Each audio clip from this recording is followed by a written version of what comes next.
আসসালামু আলাইকুম এভরিওয়ান। আমার এই রেসিপিটি দেখার জন্য সবাইকে স্বাগত জানাচ্ছি। আজকে আমি আপনাদের মাঝে শেয়ার করব আলু দিয়ে মলা মাছের চচ্চড়ি। আশা করছি এই রেসিপিটি আপনাদের কাছে ভালো লাগবে।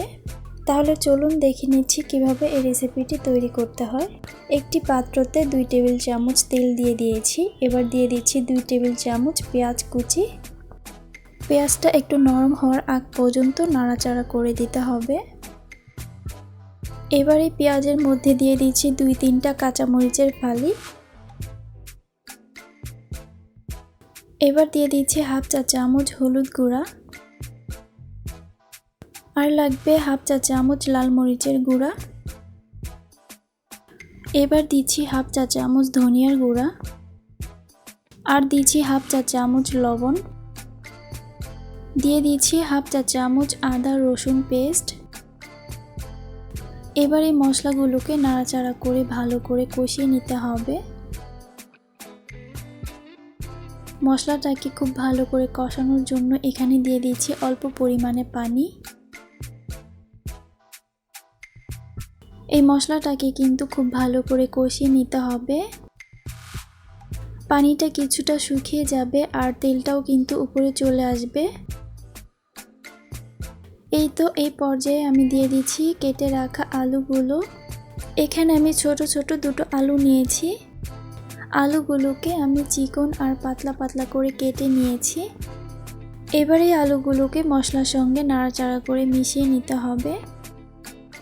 এখন এর মধ্যে দিয়ে দিচ্ছি একটি বড় সাইজের টমেটো আর আলুগুলোকে একটু নাড়াচাড়া করে দিতে হবে। এবার আমি দিয়ে দিচ্ছি এখানে মলা মাছ।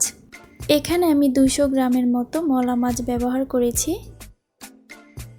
এবার এই মাছগুলো দেওয়ার পর আলতোভাবে নাড়াচাড়া করে দিতে হবে। মাছটা দেওয়ার পর হালকা হালকা করে নাড়াচাড়া করে দিতে হবে। মাছগুলো যেন ভেঙে না যায় সেদিকে খেয়াল রাখতে হবে। হালকা নাড়াচাড়া করে দেওয়ার পর এবার আমি দিয়ে দিচ্ছি অল্প পরিমাণে পানি। আলু আর মাছগুলো যেন খুব ভালো করে সেদ্ধ হতে পারে।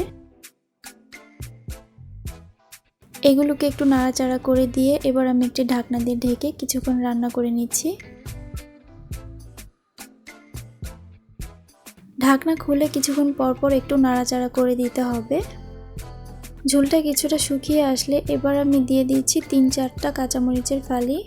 ঝালটা আপনাদের প্রয়োজন মতো ব্যবহার করবেন। এবার দিয়ে দিচ্ছি 2 টেবিল চামচ ধনিয়া পাতা কুচি।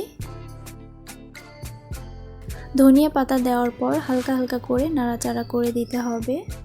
ধনিয়া পাতা দেওয়ার পর 3 থেকে 4 মিনিট একটু রান্না করে নিলেই কিন্তু রান্নাটা রেডি হয়ে যাবে। দেখে অবশ্য বুঝতে পারছেন এটা অনেক বেশি মজাদার হয়েছে। আশা করছি এই রেসিপিটি আপনাদের কাছে অনেক বেশি ভালো লেগেছে। ভালো লেগে থাকলে অবশ্যই আমার এই চ্যানেলটিকে সাবস্ক্রাইব করে পাশে থাকা বেল বাটনটি অন করে রাখবেন পরবর্তী ভিডিওর আপডেট পাওয়ার জন্য।